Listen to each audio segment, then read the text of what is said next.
Sorry. I have to make sure my mic's working first. And my role, I apologize. Bear with me 1 second. It's conveniently on my desktop. Okay. Committee member Gordon, not here. Committee member Gifford. Here. Committee member Novak. Here. Councillor Dominguez. Here. Commissioner Mengelberg. Here. Commissioner Ide. Here. Commissioner O'Donnell. He is absent. Absent. And Commissioner Shaw. Here. And Mayor Holliday. Here. Okay, so as they kind of have a motion to approve the minutes. So moved. Second. Discussion. Call roll, please. Committee member Gifford. Aye. Committee member Novak. Aye. Councillor Dominguez. Yes. Commissioner Mengelberg. Yes. Commissioner Ide. Aye. Commissioner O'Donnell. Nope. Commissioner Shaw. Here. Mayor Holliday. Here too. Here once again. Katie, are we not recording the votes on the computer? Nope. Okay, thank you. All right, so before we move on, does anybody have, any of the members here have any conflicts to disclose as far as any of these grant applications are concerned? I have a disclosure. Okay. I am the secretary for Oregon City Parks Foundation, and I am also the office manager for a local construction company that I think the Willamette Falls Media Center may have received an estimate from our organization. I'm unaware of the project, though. Okay. Anybody else? Yes. I'm a member of the Oregon City Together, but no funding received, so. Okay. And I'm a member of the board of directors for the Clackamas Heritage Partners and the Downtown Association. Okay. And I am a member of the directors of the Oregon City Parks Foundation and member of the Oregon City Chamber of Commerce. Okay. Oh, we can come up with something. So the only disclosure I have is that I was the original chairman of the Willamette Falls Media Center. I resigned that position when I became mayor. Anybody else? All right. Then as we have a bunch of applications to get through tonight, I assume, and I'm looking at my fellow committee members, that everybody has studied the applications and gone through all that. Mm-hmm. So in order to get us through this in a timely manner, I'm gonna reduce your time by a minute. So I'm gonna give you 2 minutes to make your pitch, because, you know, like I said, we've all read the stuff. We know what's going on. We want to get through this as quick as we can and try to make a funding decision based on, you know, all this information. So with that, that's right. So Ryan, you're here in place of Mr. Parno, who is apparently traveling the world. That's correct. All right. So to you. Do you want us to explain the funding or what exactly? Yes. Okay. So, It's on the agenda. right. So the documents you have, right? And if you look through your forms, you have the total amount of grant requests, which equals, it was $466,000. We had one grant that rescinded today. So the total amount requested is $416,000, and we have $350,000 advertised to give. So the funding summary shows you our preferred from finance from Wyatt and Ryan's suggested amount that we maintain in reserves for fiscal responsibility. And Wyatt has advised us or informed us to let you know that it's certainly at your discretion. There's a number of applicants tonight. I think that this is a really beautiful display of our community's engagement, everything from art to science and everything in between and sports. And it's really a beautiful thing. So I know that it's a tough decision, but the funding that's here just shows you sort of what's carried over from the past couple of years. You have 350 recommended to give out today, and you have 416 in requests. Do you have any other questions? Yes, so on the spreadsheet, you have a tentative award of the bottom three as zero. So that's a staff recommendation then based on the rankings by the committee? Thank you, Renata. So that is, I wouldn't necessarily call it our recommendation, but based on your preliminary rankings, we categorized them 1 through 18 from top to bottom, who scored the highest. And then once you start to get to the bottom, that's about where we reach 350,000. So the ones that have fallen below that based on your preliminary rankings, are at your discretion to Mr. Chair. provide. Mr. Gifford? A couple of methodologies. We have looked before, in years past, of taking the rankings, taking it down to the maximum amount that we have, and then just saying too bad to the rest of them. Another alternative, of course, is to adjust the amount that we award to certain applicants who may be able to be adjusted, and that's worked pretty effectively before as well, so that maybe everybody gets something. So we talked about that before Wyatt left, and it's certainly at your discretion to do so. Something to consider would be, some of the grants are requesting a large amount. So if you're requesting 30,000 and we can only give you 10, how does that set them up for success to complete the project? I think, in your judging, something that you likely considered was their ability to complete the project successfully. So that would be the one thing that we wanted you to be aware of. If somebody's asking for 50 and we have 9 to give everybody, the whole scale of the project really needs to change, or, if they could provide a lot more funding on their own, if that makes sense. Sorry. Commissioner Shaw? So they're not allowed to carry over if they got $10,000 this year, and they were asking for 20. Can they get the 10 and then carry it over for next year and try to get the other 10 to do the project next year? Thank you. So I love how you're problem solving for them. Thank you. So I think Commissioner Shaw that wouldn't meet the grant criteria because the detail of the grant is it's pretty specific that this is what you're going to do. This is your timeline to complete it. So unless they maybe took a small portion and said, we'll just do this one piece, like one piece of the project instead of 10. But I don't know that if we did that, it would honor the integrity of the grant requirements. They'd have to reapply for the second. Well, yeah. Yeah. I know that. And I will add that for all the applicants, if anybody unfortunately isn't awarded tonight, I'm really happy to meet with people going forward in the future so we can talk about ways to strengthen applications for next year, additional ways you can increase your, depth of the reach of your scope of your project, and ways to find additional funding. So I'm really happy to work with anyone that wants to do that. And the funds are going to come over next year too. Anybody else? Okay, then let's move on to 18-292 request for extension, Ms. Bell. So you have 4 letters of request for extension. 2 are from last year. 1 is from the year prior. They have their letters attached with explanations, and I anticipate that they will all complete those in the next year. Some actually very quickly, just not within the end of the timeline. So if you looked at the details, 1 of them just needed an extra month, but they've all submitted their letters of explanation as to why they need a little more time. And staff is recommending that we do those extensions? Absolutely. Need a motion? Yeah. Well, are they move, please. factored into this sheet in terms of? They were funds? factored into the summary question that we were talking about earlier in terms of the balanced carryover. So one of these has not yet received any of their funds from last year because of a number of reasons. Some have received certain percentages. So we've included those amounts in the funding summary that we were emailing back and forth about. Yeah. So thank you for asking that. Yes. So moved by Commissioner Shaw. Is there a second? Second. Second by Commissioner Dominguez. Further discussion? Call a roll. Gosh, I think I know this by now. Commissioner Shaw, Yes. Committee Member Gifford, Aye. Commissioner Ide, Aye. Counselor Dominguez, Aye. Commissioner Mengelberg, Aye. Committee Member Novak, Aye. and Mayor Holliday. All right. Okay, so now we move on to the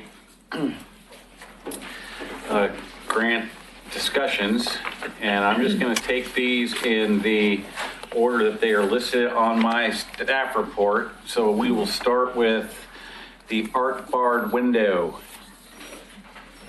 I'm guessing that's the Willamette Falls Media Center.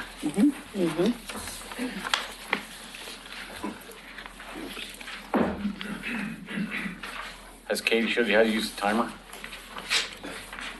No, but I have a cell phone.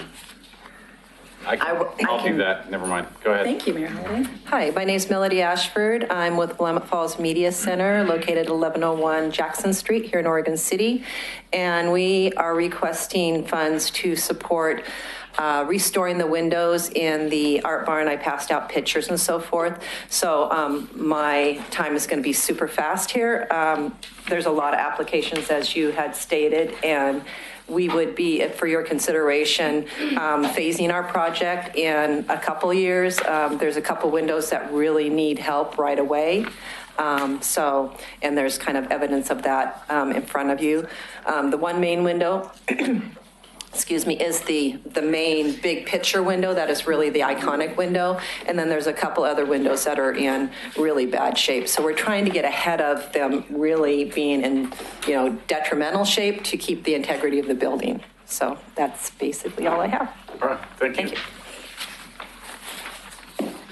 Next up, we have that's been scratched, right? Mm-hmm. Okay. And you have in your comments, which was just printed out and delivered by Katie, feedback from all the department heads. So Public Works, Department of Parks, and Coding and Planning have all given comments, and there's a detailed explanation next to the artificial turf one as to why they rescinded on that document. So just for next year, if we could get this stuff along with the packet. Mm-hmm. Absolutely. Okay, so next up we have the band instruments.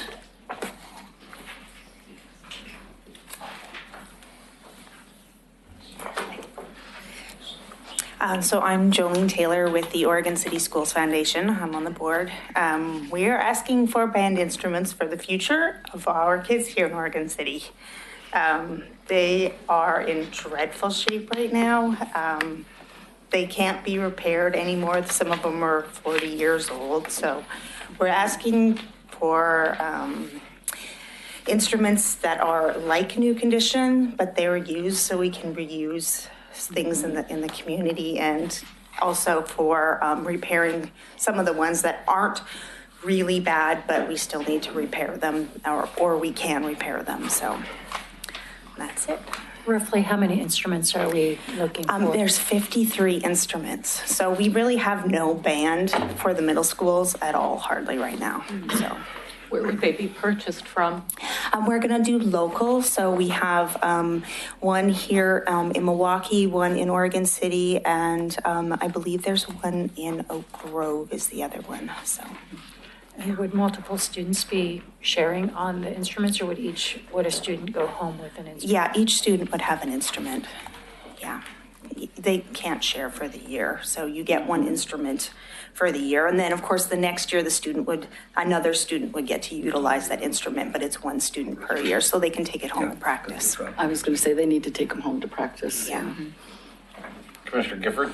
A couple of comments. One is, because this is the second smallest amount of request, it's a shame that this is the wound up ranked so low, in my opinion. As a musician, I'm deeply appreciative of the value that music affords to the total education of our children. What I'm impressed with is the frugality of asking for used instruments rather than trying to go out and buy new. And the fact that the money will be spent to refurbish and rehabilitate existing instruments, I think is a very frugal, the bang for the buck on this is impressive to me. Thank you. Shaw, do you have something? Nope, we're good. Okay, I just have one question. So Sure. I went through band at Ogden, and when I was in school, we rented an instrument from Wally's Music for the time that I was in junior high. So do they not do rental program anymore? You can do rental programs, but a lot of the kids don't have the ability to rent. So if we can provide that for them, then we give children who can't have the opportunity. Okay. All right, any other questions? So I wanted to compliment you on the application as well. I think in today's world, it's important that children have access to anything that's arts related, especially music. And for me at Metro, we have a huge equity lens that we're applying to a lot of the work that we're funding. And so part of it is racial equity, but part of it is also getting to populations of underserved, low-income folks. And so to the extent that these students can't afford to buy their own or rent them, for us, this is a really important thing that you're doing. And I want to thank you for that. Okay, thank you. Then move on to Bloom. Assume that's Doka. Oh, we're bringing in the big guns today, huh? Oh, boy. I'm Nick Dirkman, and Bloom Boom is a project that actually the Art Alliance, Clackamas County Art Alliance is the group that we're working with. As a lot of you know, I do a lot of community volunteering. In any case, what we want to do is, I gave a copy of the Bloom Boom one, a sample of one that has already been done. We have 5 that are up at this point, 1 on 14th Street, 4 on Main Street. We want to expand that. We want to expand 1 on right outside the elevator, and then 2 going south on Main, and then 1 going north from 10th Street. And then actually move down to 14th Street and have 1 be on from 99E to Main Street, and then 2 on Washington Street. So we're basically taking the concept that we had before and we're expanding it to additional areas within the city. And just to quickly summarize, it's kind of interesting because we have the same artists are available to do this, and we have basically the same committee that's going to work on it. We have, I was involved in the initial project along with Don Slack. We really got a lot of it underway with downtown. And then we also have, Public Works has been very involved. And the beauty of this is that we've done all the legwork in terms of getting to make sure this all works. So it's we feel really good about it from that standpoint. And if I can add to it, I'm Cheryl Snow. I'm the Executive Director of the Arts Alliance, and we are the 501c3 nonprofit that's been closely working with our volunteers, Nick and Don and everybody else. So this project is phase 2 of Bloom Boom. When we originally conceived it, it was intended to be a gateway public art, a multi-piece public art piece that served as a gateway along all the different corridors into downtown Oregon City. Last year, we only had funding to produce the pieces that are already in place. This year, we hope to complete the project in its entirety, and we are encouraged with the positive response we've received from the work that's been installed all year. Citizens have been contacting both us and the Downtown Association and the city. So we respectfully request your continued support for this project. Okay, thank you. Is there questions?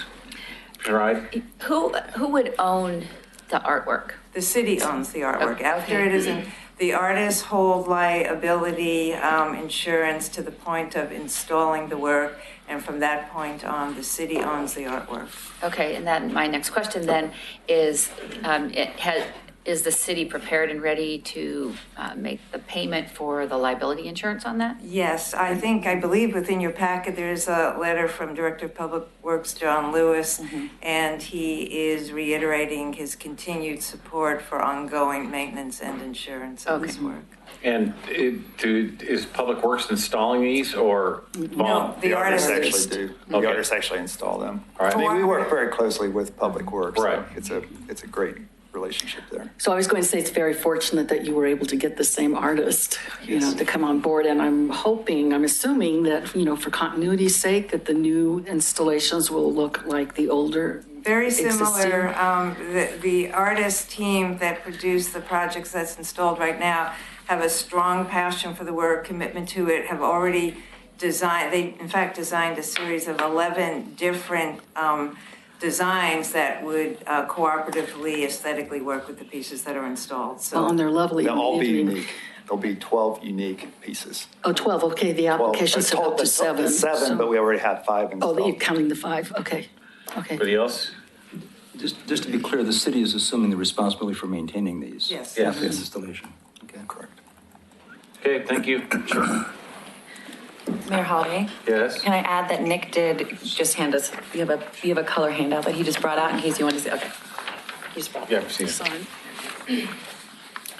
Okay, Clackamas Cove. I'm guessing that's Jerry Herman. Or Boots in the rain. did I miss that? Oh, I did. Not so fast, Sorry, Herman. sorry, Boots in the Rain first. I had my asterisk heading. Bottom 3.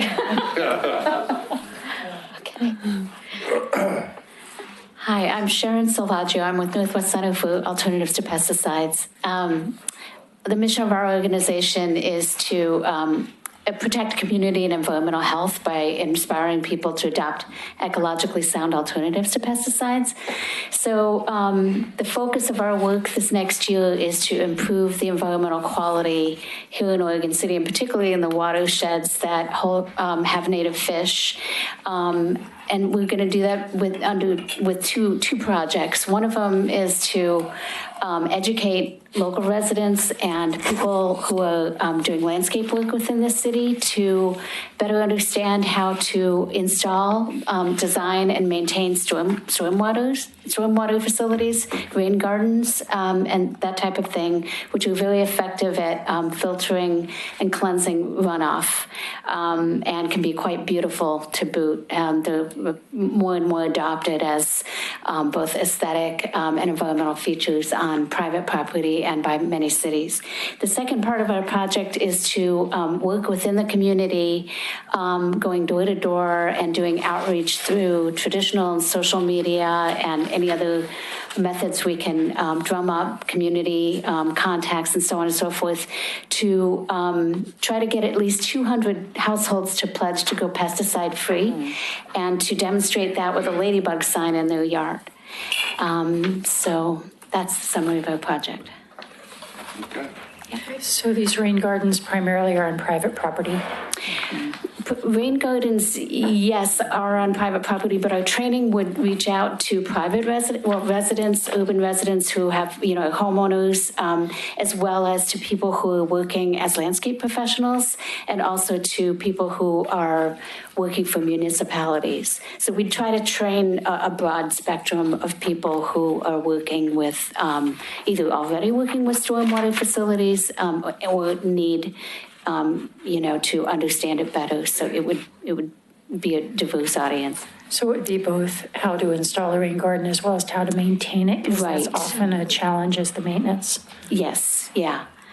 Yeah, we'd be working with Amy Whitworth of Planet Earth Design, who has done a lot of these trainings and is really well versed in communicating this kind of information.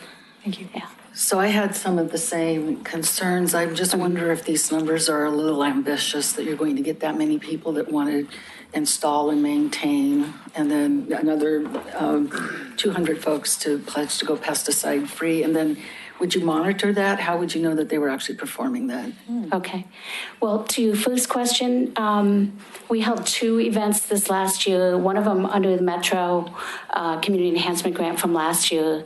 We had 25, I believe it was, people attend, and that was a pollinator workshop that we held a couple of weeks ago at the Oregon City Library.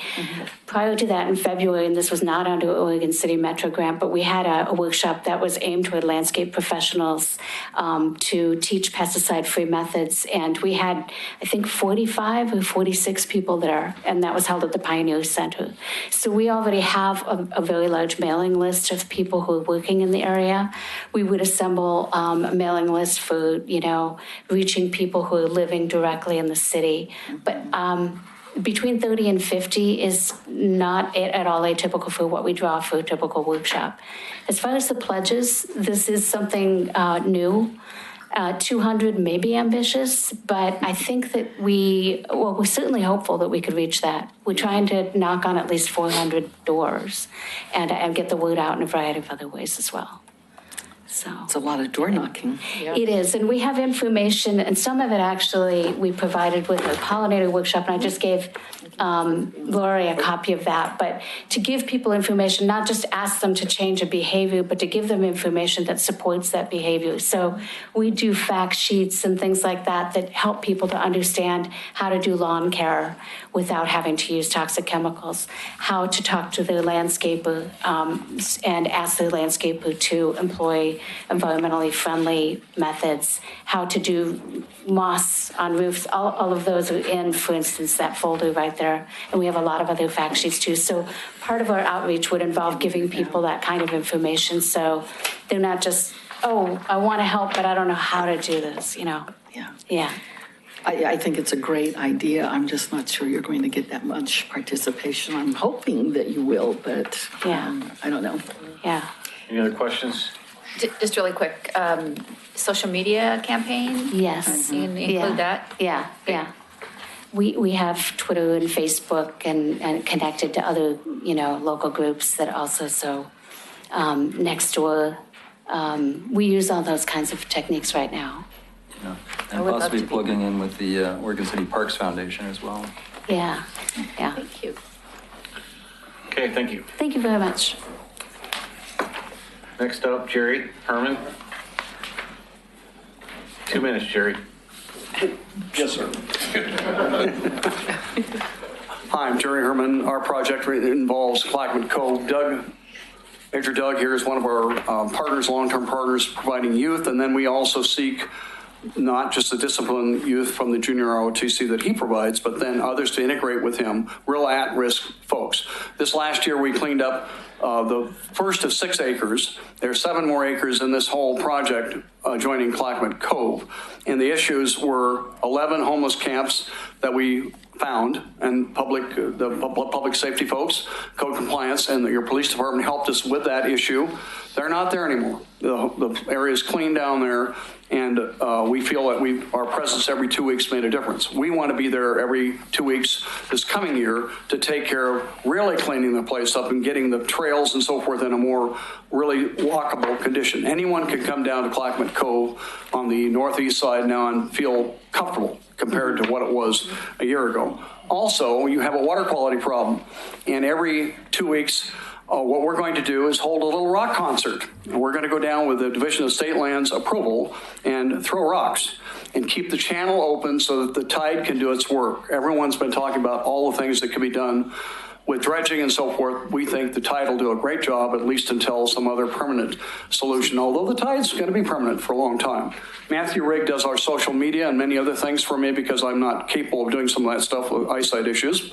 So he's really good. We're going to have 6 Discovery Saturdays during the period to let the public get involved in this project. Okay.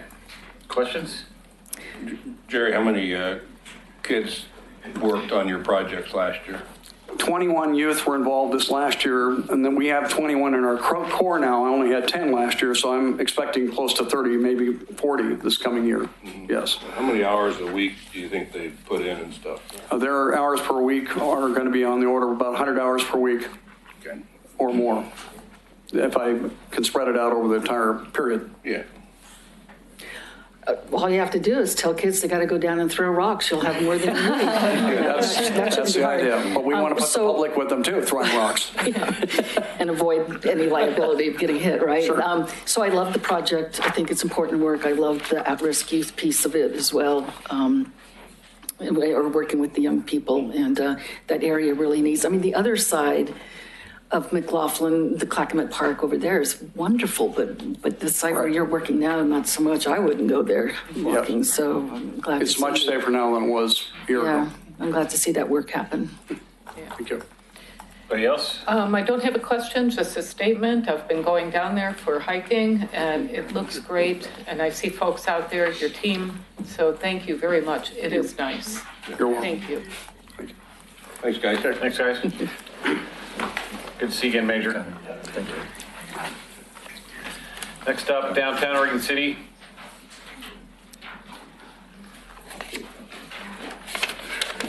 Losing my hearing aid. Which one is this? Is that the clean and safe? Yeah. And then you documents. Good evening. My name is John. Which one? This is the clean and safe? All right. Here. My name is Jonathan Stone. I'm the executive director of the Downtown Oregon City Association. And in front of you is our Clean and Safe project, which is the continuation of our Clean Team program, as well as the street tree lights in downtown Oregon City. What wasn't mentioned in the project, but there's earlier was brought up the question of equity and inclusion. This is the Clean Team is the centerpiece of a larger effort that we're trying to invest in clean and safe, as well as livable community in downtown Oregon City. And at this time, when we're reaching out to business owners and property owners, they're actually experiencing an increase in incidents related to the transient population, and our business owners are encountering more adverse impacts from that. And this is one piece of an entire program that we're trying to push out over the next year, focusing on those efforts and being the eyes and ears and working more closely with the police department and with code enforcement.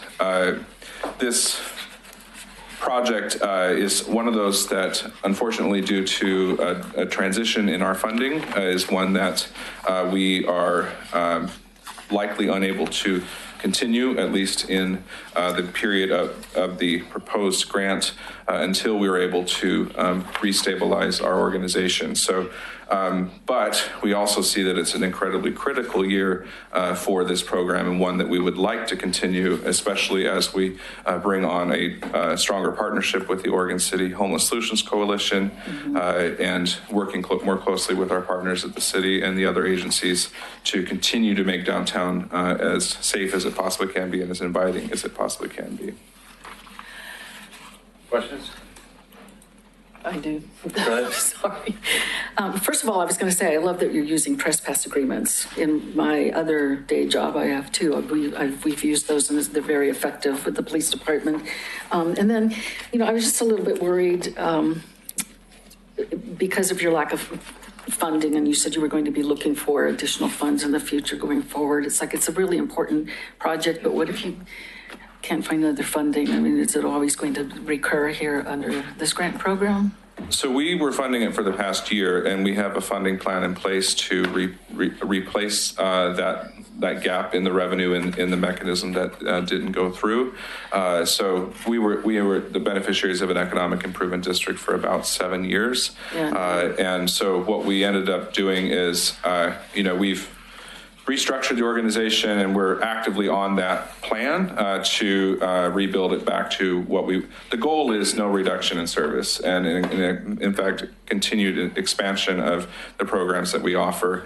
Unfortunately, some things, in the interim, we have to, pick winners and losers as we're going through that transition process. But we're very, like for this year, for example, if this grant was awarded for our current fiscal year, we'll be well on our way to replacing the lost revenue, and we're already working on our 2019 plan. So we want to come back, replace all the revenue that we lost, and be able to continue to do this program in the future. That's great. Good to know you have a good plan going forward. Anybody else? All right, thank you. Next, we have Dig in. Let's dig in.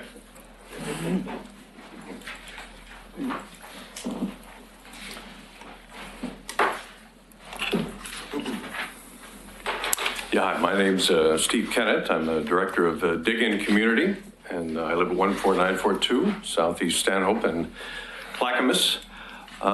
You saw in your packet, Dig In. We've been around a little while. We came about through Solve, where I worked for many years. Dig In, we focus on young people. It's all about getting young people out learning and serving in their community, making a difference in their community. So we now work with about 18 different schools, elementary, middle, and high school across the region. And we're very lucky now to be working with Gardner Middle School and 2 science teachers there. We expect to get out about 140 students, many times during the course of the year, adopting a site in Mountain View Cemetery, where we will work closely with the Parks Department and the Oregon City Greater Watershed Council, Rita Baker. So we're very excited to do that work, and I'd be happy to answer any questions you may have. I'm sorry, I numbered my applications a different way, so I'm not finding yours right off the, but off the top of my head, I was a little bit puzzled because I believe there was something around staff or something coming from Corvallis, and there was money in your budget we have for a fiscal sponsor, and that's in Corvallis. They're Cascade Pacific. They're our nonprofit fiscal sponsor. Yeah. Okay, so that wasn't clear to me initially. And then there was money in your budget for mileage for travel. And so I thought, is this somebody coming back and forth from Corvallis or not? But No. $67, I recall. I know, but I was like, I was trying to make that connection with Corvallis, you know, and so it's really not a connection. No, it's not a Corvallis thing. It's a very local thing. We've been around a long time. I've been working on watershed projects for a long time, actually with Rita Baker for many years too. So yeah, we're just happy to be at the middle school, and middle school is our favorite age, if there is a favorite age, I can say that. The middle school students do a great work. They learn a lot. They learn a lot through hands-on activities. This is field ecology, field science, and they get a lot out of it, and the community does too. Yeah. Great. Yeah.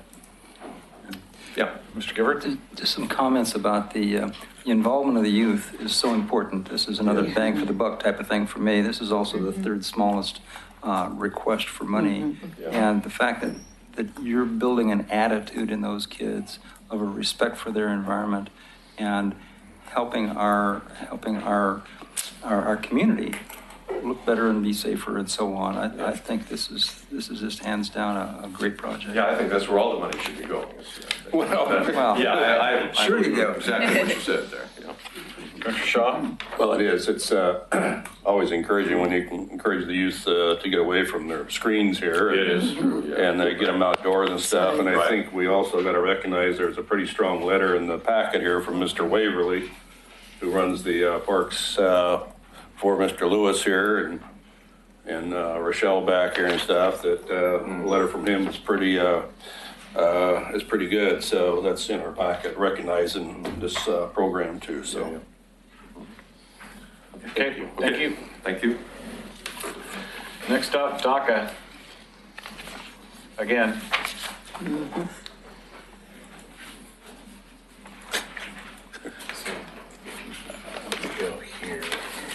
I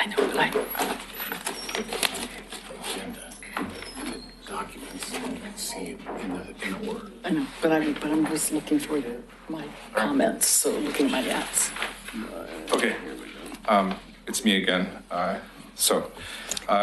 This is a completely different project that's in front of you, and it's one that is not funded. It's not one that we currently fund, and it's very much related to our partnership with the city in operating of the municipal elevator, which is at the centerpiece of a pretty fun tourism project that we're working on in partnership with the Economic Development Department here at the city.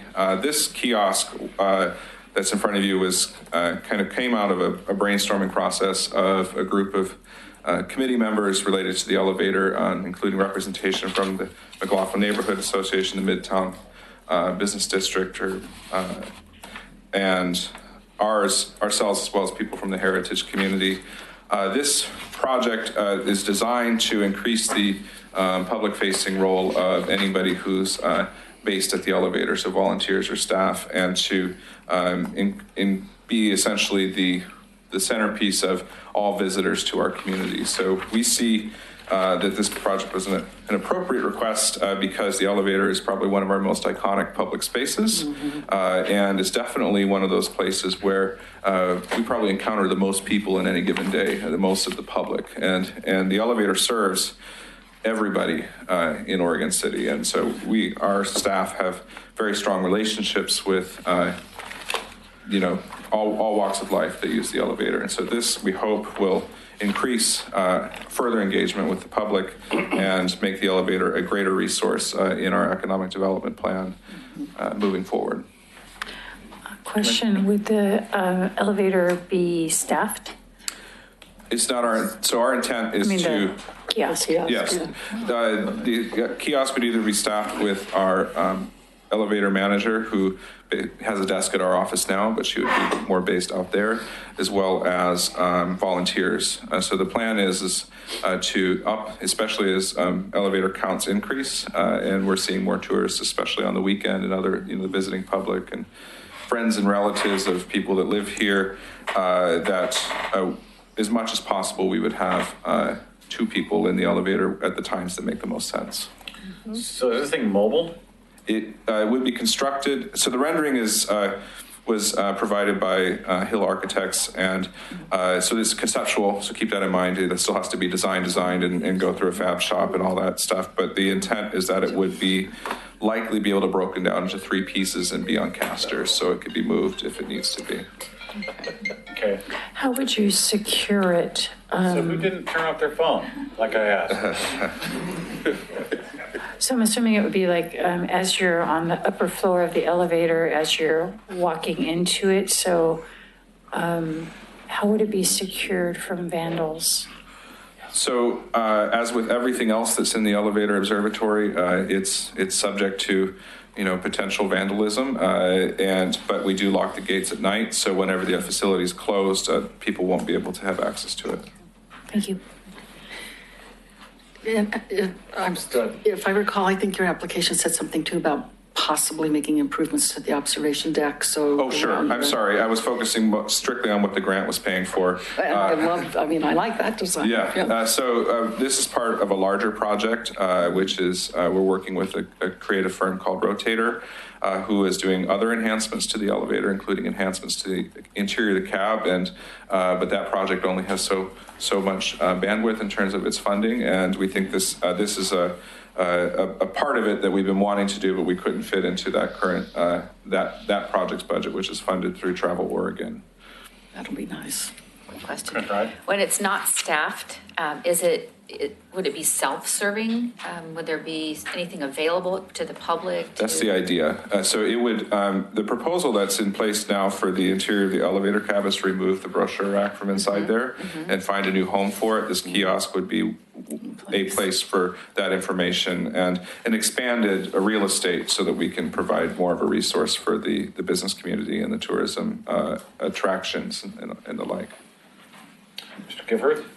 Because this is so tourist intensive, its focus obviously, and well should it be, it seems as though there are a number of other, I would imagine that there are other granting mechanisms that could be looked at. Have you looked at any additional grant opportunities from other providers? So we have looked at other grant opportunities for this. The more obvious ones are the ones that are funding the other part of the project, and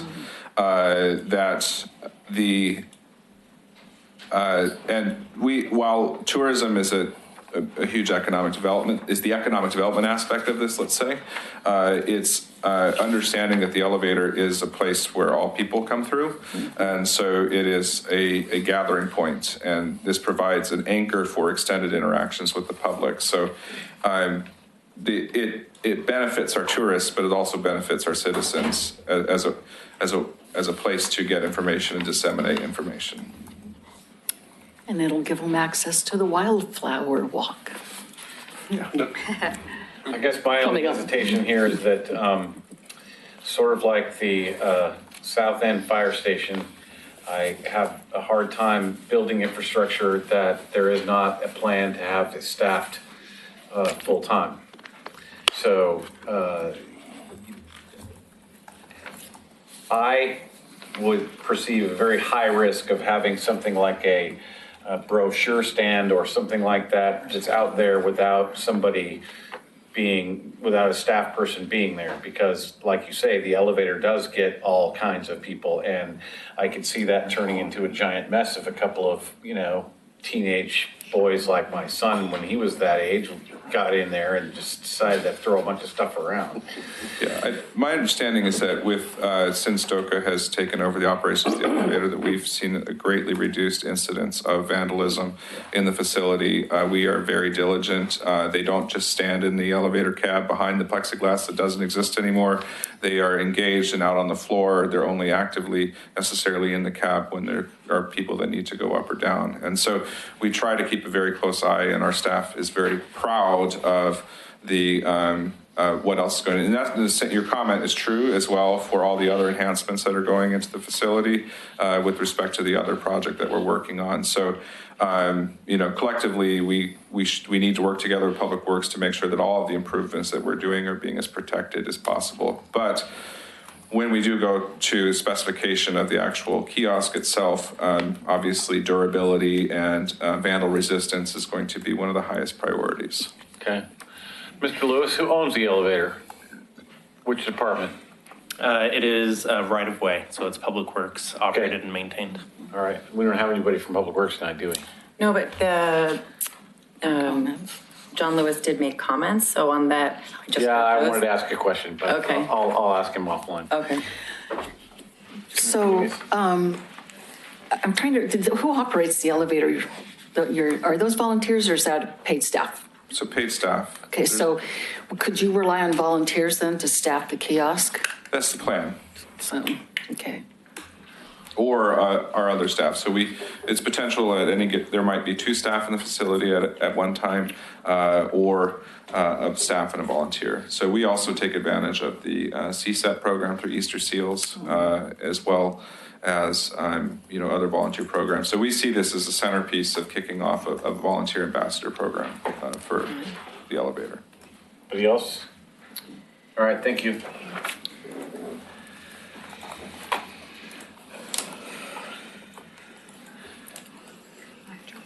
Next, we have the Entrepreneur Mindset Academy.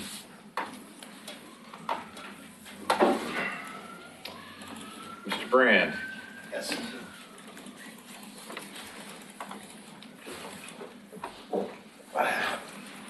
Evening, city staff, committee members, commissioners, Mr. Mayor.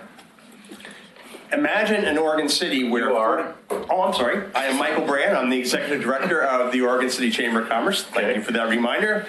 We work to build a vibrant economy here in Oregon City and been doing so for like the last 109 years. Point I want to say is imagine an Oregon City where 40% of our adult population are unemployed or underemployed. With the rise of artificial intelligence, continued automation, globalization, I'm reading a lot of stuff that says that could be a reality for our future. So if you think about the struggle we have with the social problems now, imagine that 5 times larger. So how do we work with people to help them navigate a path in what's going to be the new economy? Well, family-sustaining wage work is going away. Instead, what we need to do is we're going back to a model of entrepreneurship, of solo engagement. And this is going to be especially important for people like single mothers or people who right now are on the margins of our economy or just getting by in service jobs. There are a lot of entrepreneurship or business development programs out there, but the Mindset Academy deals with the mindset. How do you think like an entrepreneur? And I consider like step 0 in the process. So a mindset is a certain set of attitudes that you can bring to your life, not only in maybe developing a side hustle or business on your own, but also how do you increase your value on the job and become more valuable? The Entrepreneurship Mindset Program comes out of the Kauffman Foundation. I trained under them. It's a facilitation model. It's been adopted in a number of cities across the country: Erie, Albuquerque, Denver, Colorado. This does not duplicate any of the programs that are out there. It is a separate program. It is step zero. It's the mindset program. We've worked it as a pilot. We've worked with a couple of organizations so far. Glad to say that next month, we're going to be having a launch party for a program that came out, for a new product that came out of ours, one of our previous cohorts. And so this is an opportunity for us to really help our population adapt to the growing economy or changing economy and keep Oregon City a vibrant place. Questions? Mr. Gifford? The amount that you've asked for, is that dependent upon the number of participants in that program? And if you were, follow-up question, if you were granted a lesser amount of that, would you be able to scale the program down to a smaller number of participants? We anticipate running 8 cohorts in the coming year. So if it was a smaller scale, or pardon me, a reduced amount in the grant, we would scale that back. Okay. Thank you. Anybody else? Yep, thanks. Okay, thank you. Thanks, Mike. Thanks.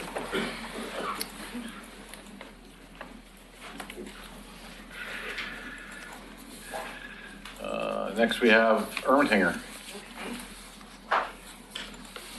Thank you. Good evening. My name is Rochelle Anderholm-Parsh, and I'm here today with Lisa Demery, who is our new recreation programmer for the Ermatinger House. As most of you are aware, the house is opening back up after having been closed for 7 years. So Lisa has been busy planning and doing an interpretive plan, which will create a program to support the house. And eventually what we're hoping will lead to it being relatively sustainable. But in order to do that, we have to have a robust and strong program for the house, which includes the interpretive panels, purchasing artifacts for the house, and then also different things like in the grant we'd asked for funding for some cast iron stoves. So as people walk through the house, they can experience the program. With this program having a strong interpretive plan, it's going to lead to return visits, which will help, like I mentioned, the house become sustainable. It'll improve the quality of the neighborhood because it's a site that will bring people together through activities, programs, and events. And historic preservation raises property values and promotes heritage tourism. And so by adding the site and having a well-developed program, it's going to encourage partners to sponsor events, which will bring tourists in and then promote local commerce. And then by having a solid house program, it's also going to enable us to do different things like bring kids in for different tours, highlight where this is the site where the coin toss happened, do some reenactments of the coin toss. And then it's also, we're creating a volunteer program, which will provide an opportunity to improve the grounds, do community outreach. And again, hopefully the volunteers will help with tours through the house. And so that's what we're asking for today in funding. So if you guys award that grant, that would really, really help with our program and moving that house forward and having a really strong program. So I kind of envision this as Gail's project down there at the EOT. When you drive by there about every day, there's a school bus down there. Kids are taking tours and learning all about not only the history of the Oregon Trail, but in this case here about some individual little projects and stuff too. So that school bus could go from there to here and then gradually even to McLaughlin House and stuff. So I think it's really a great incentive for a learning environment for the kids here. So. Anybody else? Well, and the city's invested so much money in preserving that house already that this is, just a little bit more. It's like the frosting on the cake. Yeah. So to add those panels and the stove. Yeah. So I'm going to get back to the same question for you. What is the plan for ongoing staffing at the Ermatinger? Well, currently there's a position funded for, which is the position that we hired Lisa for, and that's for 2 years. And I think within that 2 years, it's a conversation that the department's having as far as where is the program at with the interpretive panels and an established interpretive plan and a visitor experience that will do one of two things. The community will say, wow, that's fantastic. We want to keep managing the house and provide additional funding for that position. Or two, we've established a program where maybe somebody could come in and pick up where we left off, but we'll have artifact acquisition plans. We'll be able to, we've purchased software that will help with the chain of custody and provide a story with the artifacts. And so setting that house up, so depending on if we keep it or give it away, we've got a solid, and Lisa has has a master in historic preservation. Yeah. So she's our expert. So coming in for me, I've already written the interpretive plan, and on the books, over the next 2 years, I plan to create that volunteer program, get that up and running. Also have a maintenance plan, so when we have volunteers come in, there's going to be documentation for both the interpretive plan and maintenance going forward, even if, past 2 years of me being here, if I'm no longer here. Okay. Further questions? All right, thank you. Thank you. She's such an asset to the city. Going through this, so Ladderette, phase 2.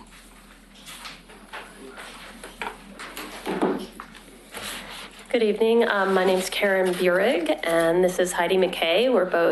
We both live in the McLaughlin neighborhood, and we're residents in the McLaughlin neighborhood and members of the Ladderette core team.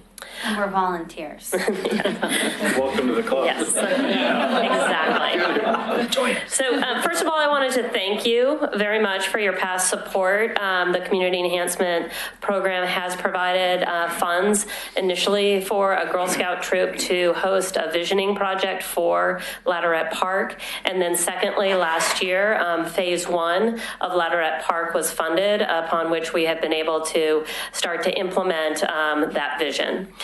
Many of you may have, or several of you I know had participated just a few weeks ago in the Deep Pave event, where we were able to take out the asphalt in the upper portion of the park. Also over the past year, we've been able to do we've been working hand in hand with the city. The city's our partner, the City Parks Department, and they've looked closely at that park. And one of the things that we've discovered is that we need to have an ADA compliant ramp, be able to access the upper portion of that park where the nature play area will be before the actual nature play equipment can be installed. So the phase two of the park is being able to actually do that, is to be able to have that investment. So this particular project supports the goals of several of the goals of your program. It will increase the attractiveness and market value of the residential neighborhood in the area. It upgrades the property owned by the city. It preserves and increases recreational areas within the city. It improves safety, and it enhances the ability for our neighbors to actually enjoy the park there that's highly underutilized. So the Ladderette core team are neighbors and community members who have come together to really participate in the future of their park. All of the funds that are being requested to be invested in that park. It's for a long-term investment. The McLaughlin neighborhood and the parks within the McLaughlin neighborhood have very little funding source, since they don't have as much access to the system development charges. There's only a small pot of money dedicated for deferred maintenance. So the McLaughlin neighborhood is experiencing quite a bit of growth of new families in this relatively affordable neighborhood, because we have quite a diversity of housing supply. We have apartments, duplexes, older homes, and so we're really seeing these families that would really benefit from an investment within that park. So I guess the last thing I would say, I just hope that we're able to continue to partner with you to be able to invest in the future of this park, and to allow, to help us create a place where people want to gather and children can play. So I don't know if you wanted to add anything else. I am one of those young families that moved into the neighborhood, and with the increase in crime and to offset the homeless shelter, to try to create a place where community can come together in a safe place that's all fenced in, where children can play and people can talk and connect. So it's just to kind of go along with that painted intersection and that lending library, and then move up into a larger piece of that community where we can gather. Questions? So I like the project, but I had a little bit of pause over the fact that there's a Nike grant for $20,000 that you don't know if you're going to be funded yet or not. And so this, the grant ask here is the largest one in our pool, so at $50,000. So what will happen if you don't get that $20,000 Nike grant? You know, some of the costs here are related to design and permitting, which I assume is Right. partly for the basketball court. We're working hand in hand with the City Parks Department trying to access funds for this park. So if we are unable to access that grant, we're looking at other grant funding sources. Unfortunately, all of these sources don't necessarily align at the right time. And so we'll probably kind of reassess at that particular time. Okay, and so that might hold up your schedule a little bit? If we needed to find a different funding source, yes. We're used to these roadblocks. But we do feel very positive about that particular funding source. We know when I spoke with them earlier, there hasn't been recent grants in the Clackamas. So I don't know if you're familiar with it, but it invests both in all of the counties in the Portland area specifically and looking for physical activity investments. And there haven't been many in Clackamas County recently. So we're hoping that will benefit our application, and we'll see how it goes. Yeah, I mean, they're generally pretty good about that, but I just wondered if you had a backup plan. Yeah, this organization has also been working with the Oregon City Parks Foundation, and our information is that if Nike doesn't come through, there's plenty of competitors that would jump at this opportunity to provide funding for this. So I'm not concerned. Well, tell me who they are. We do anticipate to continue to fundraise locally, and that's one of the things that with our core team, we have a group that has set up a GoFundMe site where we'll be reaching out to businesses. We have commitment from the Willamette Falls Providence Hospital for investment, and we anticipate that there'll be others. So I will fully acknowledge that this 100,000 is a step in the direction. It doesn't get us to full completion of Ladderette Park. But we are currently in conversation with the Oregon City High School program to look at the investment up in the upper portion of the park. So we know where we still have to go. Excuse me, continue. You had made a comment about system development charges. I thought it was my understanding that those can only be used for development of new parks. Right, so we don't have access to those. That's right. Right. Okay. Correct. I Anybody else? have a question. Yes. At this juncture, what percentage complete would you say you are of the project? Well, it's Currently, or Yeah, currently, at this point in time. 0.5? Can you round that up? Okay. We have made the film. No, I was just going to say, I would say that they've done most of the hard groundwork in building a coalition of individuals and organizations that are committed to the success of the project, surveying in the community, open houses, really doing a lot of events and activities to bring people together. So I think we have a good base, and I think it's just kind of delivering on all the things that they've served up thus far. And I do think it is challenging because a lot of times a project might be judged by what you can see. The investment you can see, but there really has been this 2.5 years of investment, and we have made quite a few strides from just creating the vision, developing the concept plan, which we have worked on with the National Park Service, and actually getting design. And all of those are very important steps that people can't necessarily see that set the foundation for putting the actual structures in the park. Yeah. That's the kind of stuff, though, that the grant makers totally understand because you've laid the foundation, you've built the coalition, you have that community support, and that's the part that's really essential to success because the rest is just piling on there. Right. We've essentially done everything that a master plan would have done, but in a volunteer setting. So that's kind of the groundwork that you can't see. That's why I say 0.5. Rod, you have something? Well, let's not forget, this got started with the Girl Scouts. As Mayor Holliday mentioned last night, we kind of went up there and did a little wheelbarring, at least I did, And a couple Saturdays ago, I got my picture taken. you got your picture taken. You really don't know that site that well until you're trying to move a wheelbarrow around Exactly. that area up there and stuff. So very challenging landscape there. So, but the Girl Scouts got to get a lot of credit for this too that we forget about. So. And, Okay. and just the excuse me, Sorry. the commitment of all the volunteers has been really impressive out there. Yes. Okay, thank you.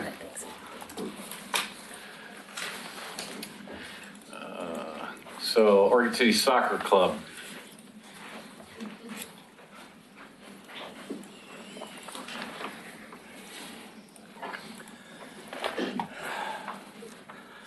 Good evening, and thank you, members of the Community Enhancement Grant Committee, for reviewing our application.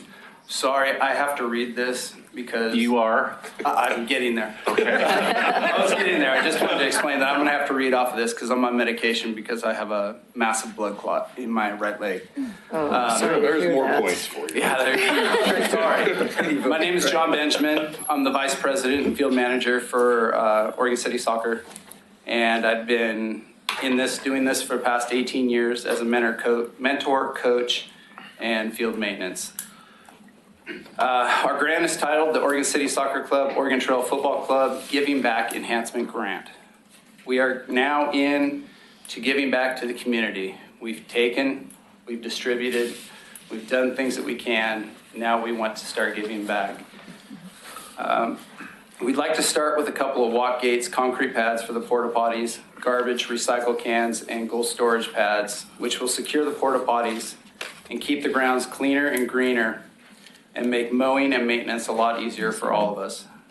Over the past 18 years, I spend more time picking things up and going out and lifting porta potties back up and turning into a Smurf. It is probably one of the worst things to do, but somebody's got to do it, and I'm the guy that does it. Our main goal is to make a cleaner and more organized fields for our youth and our public to enjoy. Right now, we have stuff everywhere. Every youth sport puts their porta potties in different spots. There is no real way to secure these down. It's usually a little tiny chain wrapped around the fence, and they usually get tipped over or they catch on fire. So with this and being able to do this, we'll be able to secure everything down. Garbage cans are a big problem at all the schools. There are no garbage cans, and most of the garbage cans are full with dog feces. We're going to bring in very nice cans. It's going to be a garbage can and a recycling can, and then it becomes our responsibility to empty those, which will once again fall upon me to go and get those and empty those out at 5 different schools, which I don't have a problem doing. So I hope that you guys looked at this and understand what the need is, and if any of you have had kids and have been at sporting events, you know that there's always a problem with throwing things away or finding the porta potties either not there or upside down. So I thank you for your time and your consideration. Questions? Mr. Shaw? I was just going to say, every time I see Mr. Benjamin here, he's out on some soccer field mowing a lawn or something like that. So, especially clear out to Redland. You know, Redland soccer fields, we have fields clear out there. And this guy's always out there working, so appreciate your efforts out there. Yeah, you bet. That's kind of been my pride and joy for the last 18 years. It's a great field. So, Mr. Gifford? I really support this project. As a former soccer coach, I understand it's a lot of work. The question that I have for you is, this is a big ask. Just hypothetically, if you were only able to receive a portion of this, that wouldn't stop your program. Oh, no. You would be able to perhaps pick up the second half of it next year. Yeah, actually, there's 3 phases to this. We're not only looking at the sections for the porta potties and the garbage cans and the storage box. We've got goal storage. We want to get the goals up off of the grass for maintenance. It's really hard to do, but if you can take the concrete pads and drop them down in the ground, flush with the grass, you can set those up on there, and it makes it very easy. If you look at all the goals right now, you've got grass that's 2 feet tall and thing. He knows. You got to go out there and you got to weed eat it. I don't have that time. I would do it, but I don't have the time to do that. So have you prioritized these phases that if you could only get partial funding, you'd know where to start? I can cut back wherever we got to cut back. The other thing is we want to get ADA pass going in because we don't have that, and it's really hard. Right now, out at Fisher's Mill, I jump on our gator out there and I drive people out to the fields. That's what I do. Yeah, you're a saint. We have a lot of, I mean, there's a lot of phases to do on this. You didn't need the blood clot. You had.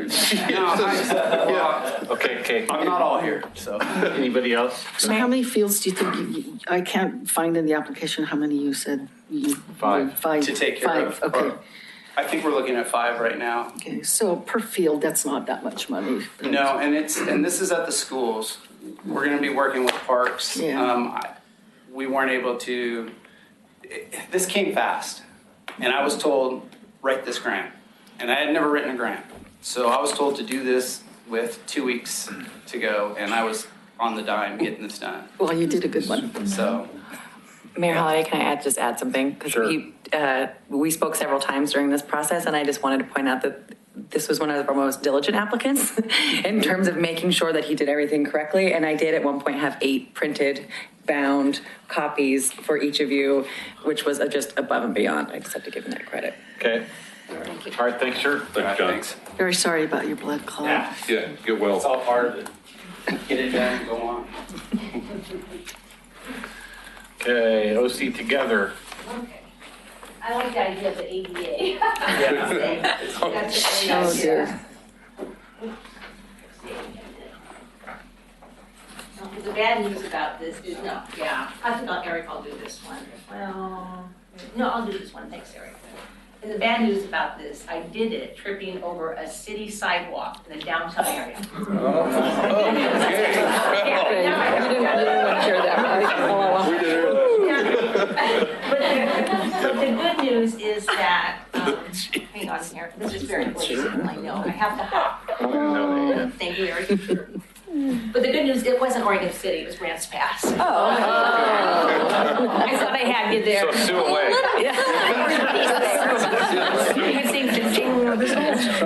It actually, She really set us up, huh? I know. So, Mr. Mayor and committee, I'm Pam Wilson, and I'm the coordinator of Oregon City Together.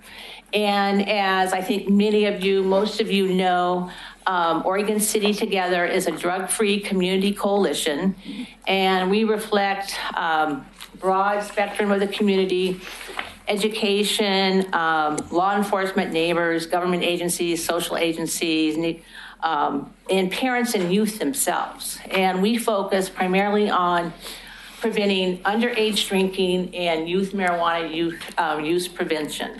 And we're proposing a community education campaign that the call to action is a lockbox giveaway or low cost, depending on our partners and how many lockboxes we can buy and so forth. Sometimes you want something that you charge a little bit for because they think it's more of value. And lockboxes are important because obviously adults are using drugs, marijuana and prescription drugs in our community. And we say if you're going to use it, lock it up so it doesn't have access for children and youth in our community. And this kind of campaign on a federal, national level is considered a best practice in youth marijuana, youth prevention. So it's got a lot of kind of research behind it at the federal level. We have a SAMHSA grant where primarily most of our funding comes from a federal grant. And I think you probably all know this, but kids are particularly vulnerable when it comes to drugs because of their brains. They become addicted much more quickly and readily than adults to whether it's nicotine, tobacco, alcohol, drugs, whatever. And ask any adult addict, most of them, by and far the majority of adult addicts, they start using before age 18. So you need to start early in educating. And I kind of gave you kind of in particular, marijuana. some studies have shown that marijuana really damages adolescent brain development. So that's another great issue of concern.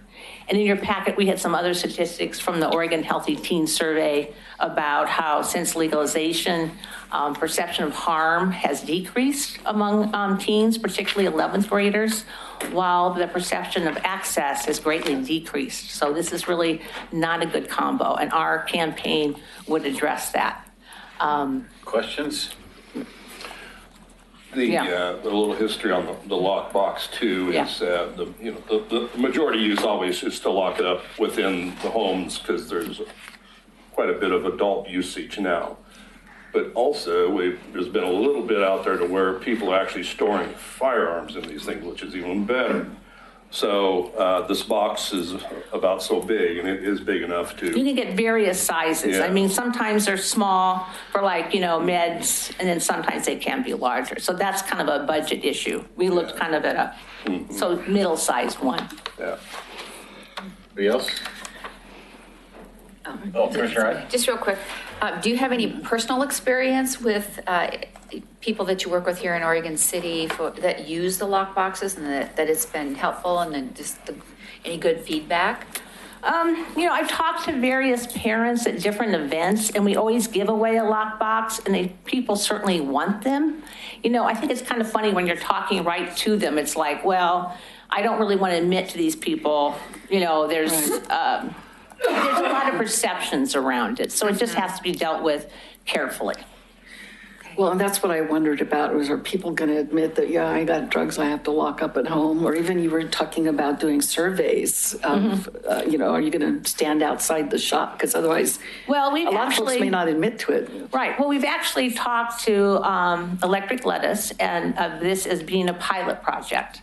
They've talked to LCC, so it's still in concept stage, but we'd like to target users, because if you only have so many resources, narrow them down for the people that really need it. So they think that it might make a great point of purchase display, and they might sell them in Electric Lettuce as a pilot project, because people are going in and out. They're parking, what they're doing, so why not keep it away from kids and teens? Okay, thank you. Okay, you bet. Thanks, Pam. Thank you.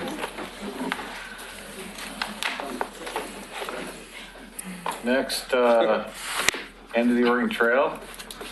I'm waiting for Jerry to carry Gail up here now. We've had a blood clot and a foot, now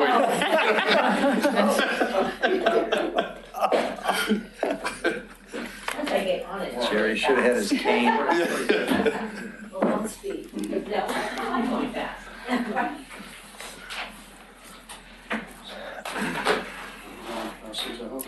As far as I know, Mayor Holiday, have any objections? Okay. Well, not here.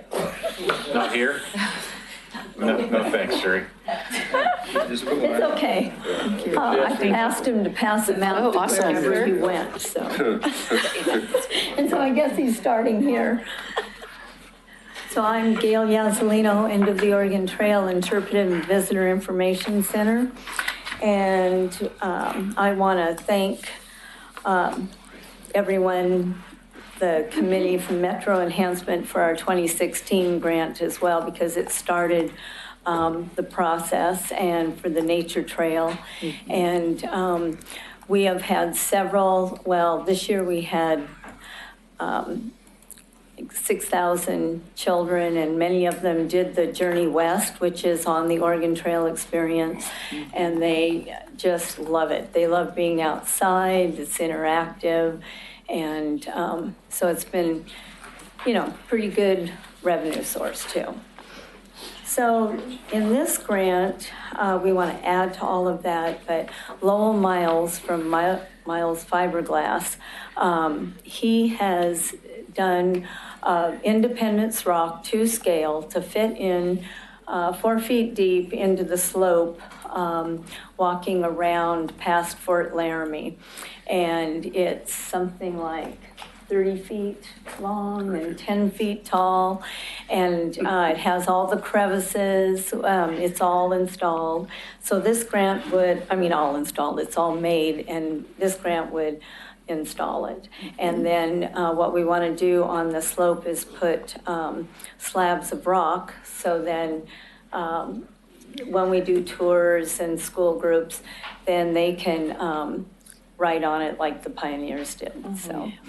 And I have Jerry here because all this started with him in 2015 asking me what I was up to, and I told him the Oregon Trail experience, and then he says, well, I'm writing a grant for your, what is it, Oregon City Conservation Corps, and he received it last time and he's received it again, so part of the work would be done by that grant as well.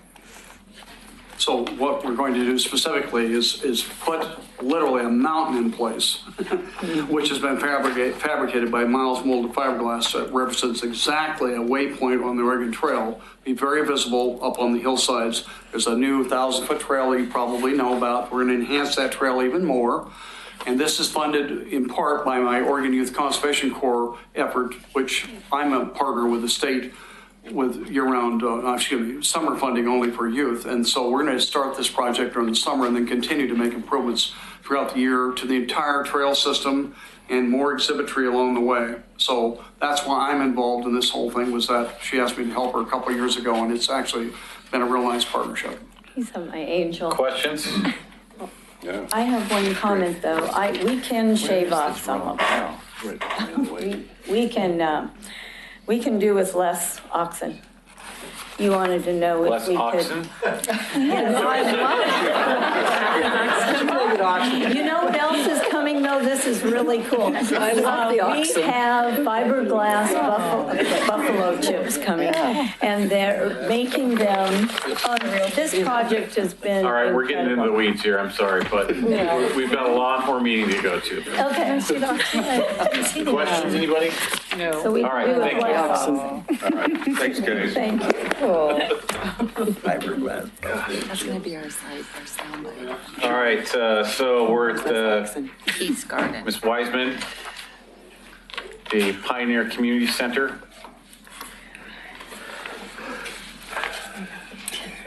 Good evening, I'm Kathy Wiseman, and I am here representing the Sister City Committee. They were not able to be here tonight.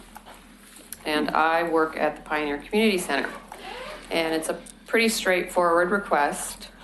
We have some old signs that are failing in the Peace Garden area, and so this is an upgrade to those two signs on the grounds at the Pioneer Center. The signs are at both entrances of the Peace Garden, and our Parks Department has worked very hard to remove old and dying bushes and debris, and we've added a pathway and some lovely benches, and we would like this last piece of our infrastructure to be replaced. That will then allow us to look at the next phase of plantings and get that area what it really should look like for a Japanese peace garden. Questions? Very good. No. Thank you. What about the flagpoles? Are we gonna get the flagpoles painted sometime this century? I think that we will in this century, yes. Okay, thank you. Well, that's where you say, because it didn't happen last century. Yeah, don't get me started. 1999, yeah. Okay, STEM Kidwind.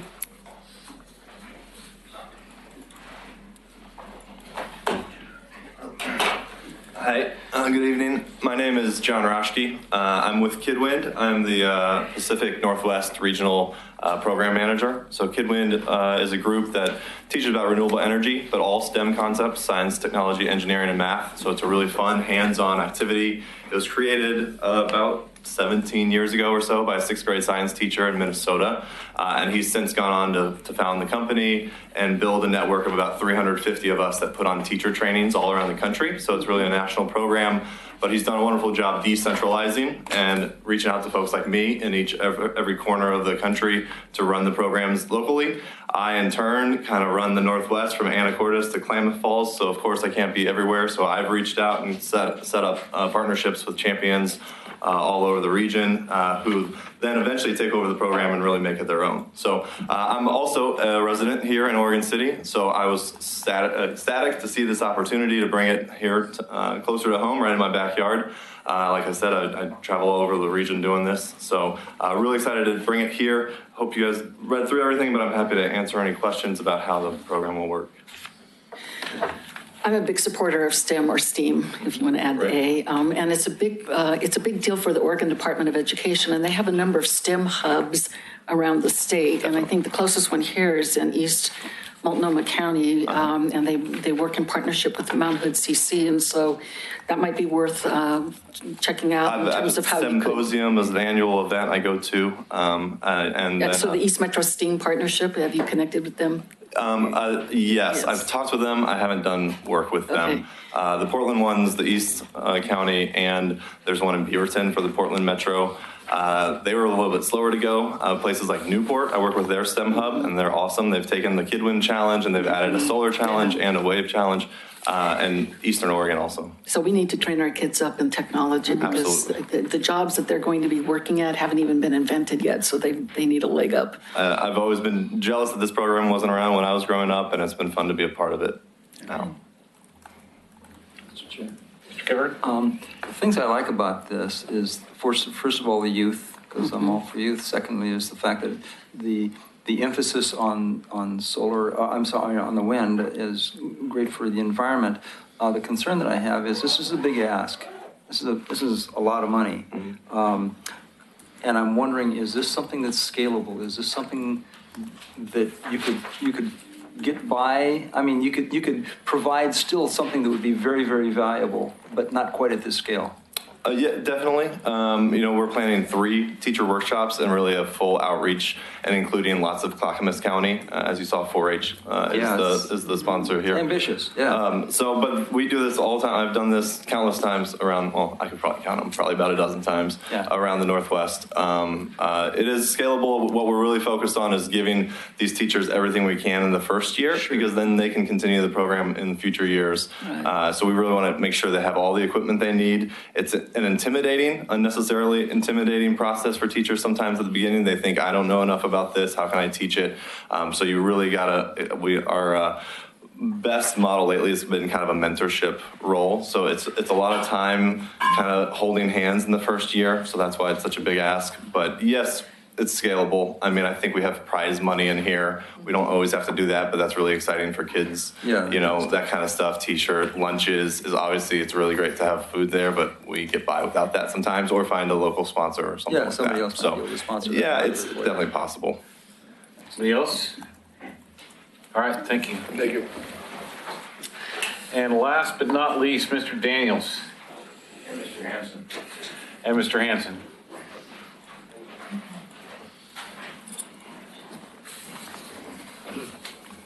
Good evening. My name is Bruce Hanson, current board president of the Clackamas County Historical Society, and this is Bill Daniels, member of the McLaughlin Neighborhood Association. Thank you for your consideration of this grant application for the Historic Promenade Wildflower Walk. The Historical Society's property, the Museum of the Oregon Territory, overlooking the Willamette Falls, is the western anchor for the Promenade Walk.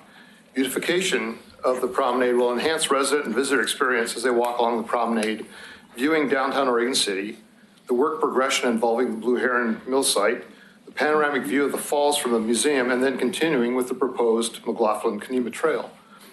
As the Clackamas County Historical Society, in cooperation with the Willamette Falls Heritage Area Coalition, proceed with plans to bring new vision to the importance of the falls and the Willamette River through new exhibits and interpretations.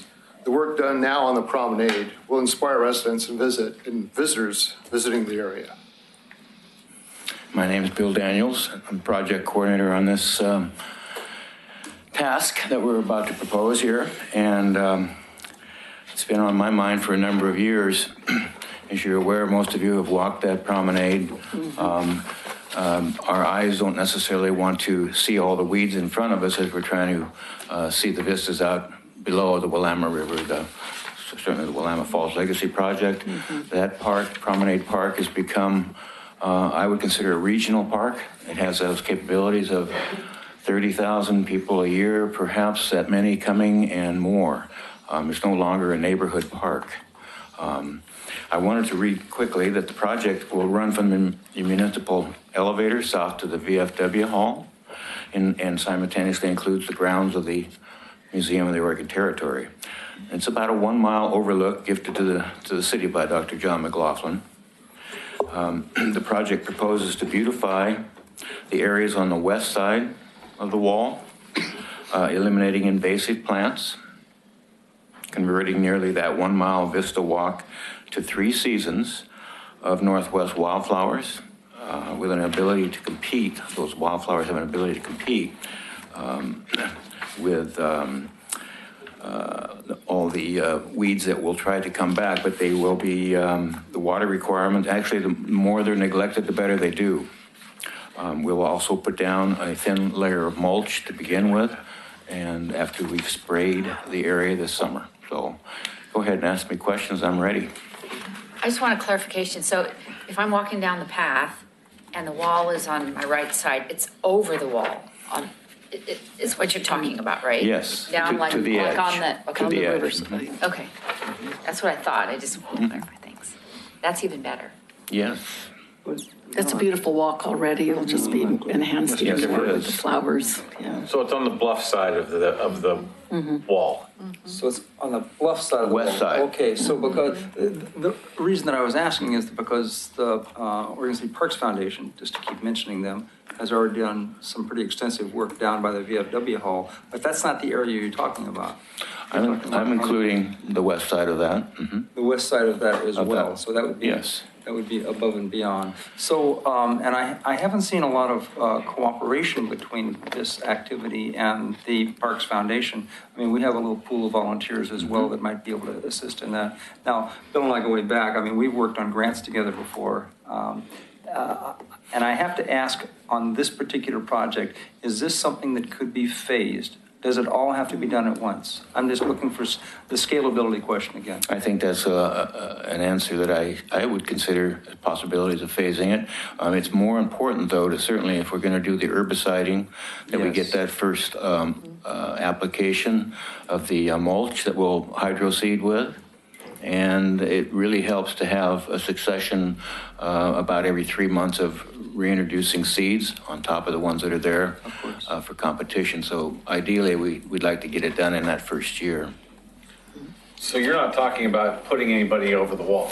That's a good question, and it was highlighted in capital letters. Nobody will be over the other side of the wall. We made that clear to ODOT. That's one of the letters of support. As you probably are aware of, ODOT came in and did a lot of hardwood brush clearing. It's a few trees as well, locust trees, I believe. And the real culprit, certainly one of the real culprits on that side of the wall is the Scotch broom, and as well as English ivy, which is getting into our white oak trees, as well as the Himalayan blackberries. And we saw as you're aware of, there's that bamboo up near the elevator that doesn't belong there, right? So there's some challenges. It would be preferable to be able to do this on the first year. Not the phasing comes in. We have a list of supporters, as you probably are aware of, that are willing to downtown folks that are willing to put into what we call a seed bank. So there's going to be more seed money coming as we go along in this process. We'll do as needed, but certainly 2 or 3 applications should be all that we need to establish that. And we're using California poppies.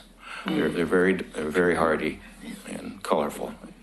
So it would be one variety of flowers, or just a variety, perennials and annuals, that would reseed over time? That's our initial desire, is to get the hardiest, and that we consider that flower the hardiest of all the wildflowers. As far as lack of any other kind of maintenance, it's going to all be Mother Nature at that point, whether it's raining or competition for nutrients with the weeds that are going to try to come back.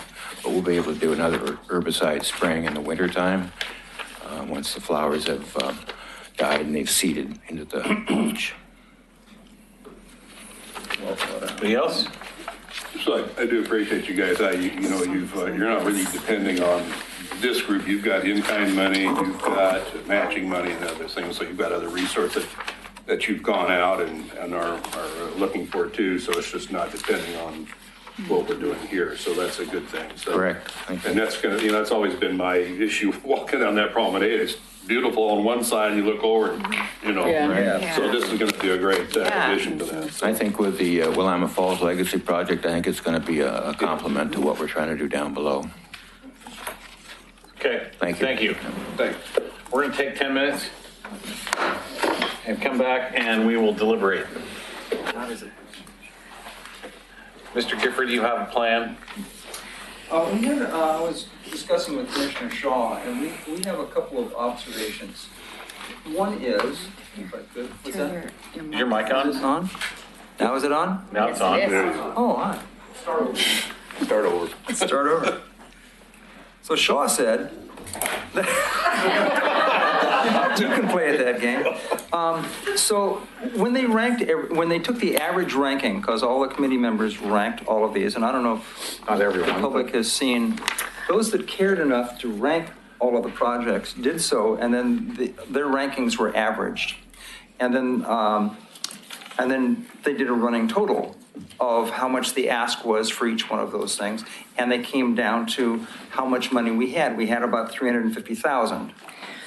Do you want me to pull down I can either pass out some copies, I forgot to do that. I can pull up I think you can just pull it down, that way everybody can see it. Let me. Uh-oh.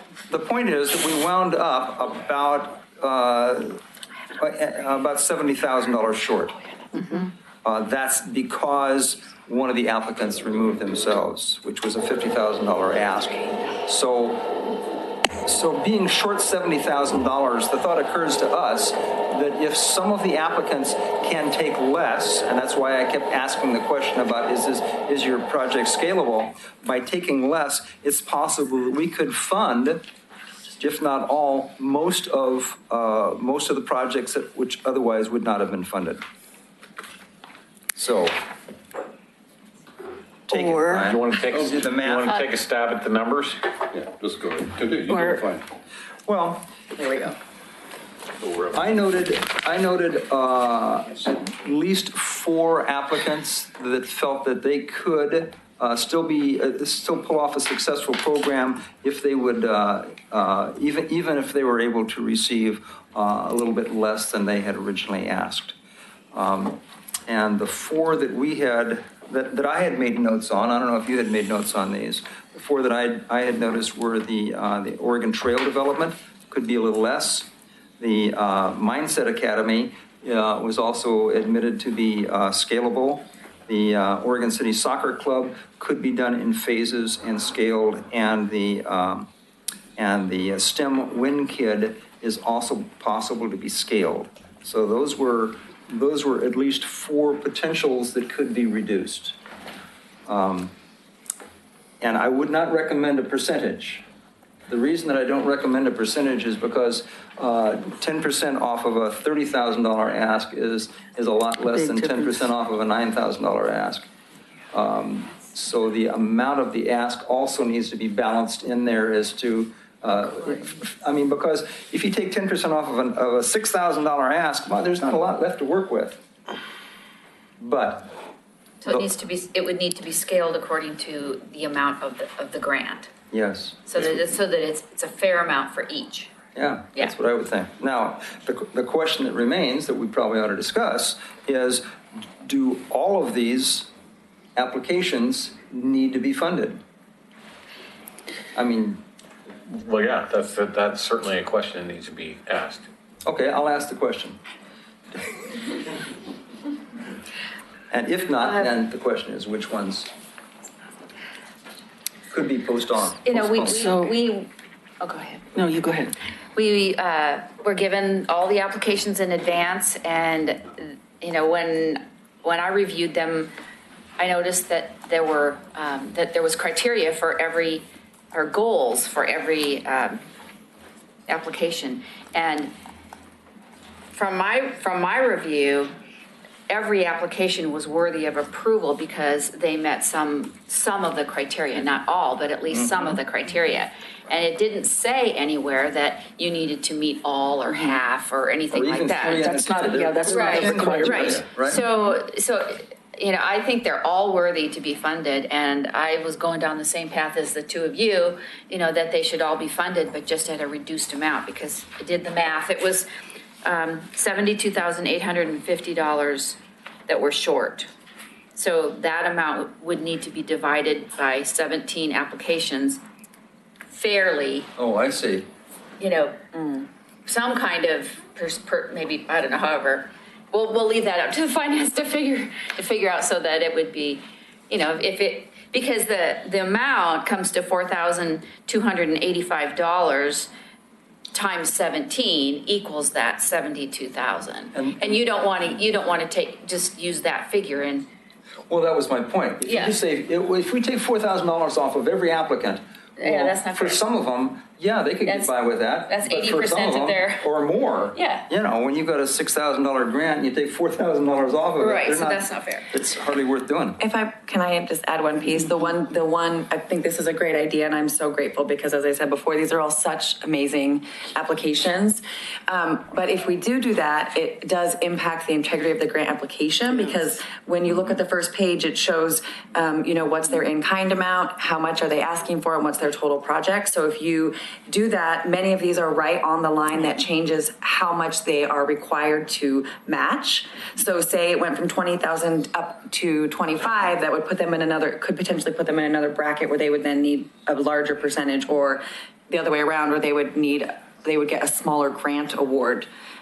No, you completely lost me. So if you look in your documents at the grant information,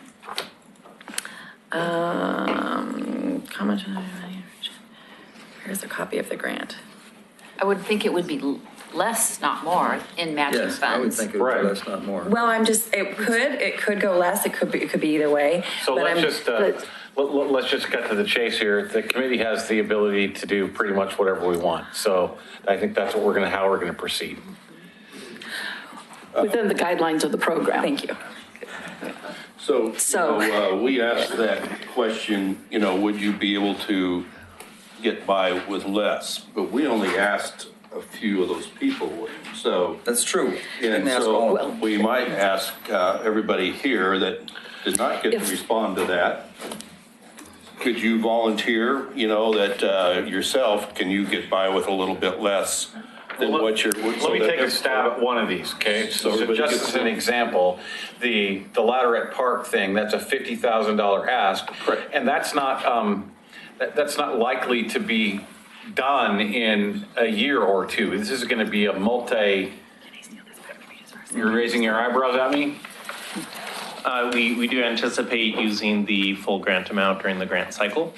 The grant is balanced with other in-kind contributions, and it would be more difficult to section it out. Right. There are other ones that we might be able to adjust. Okay, Commissioner Dominguez?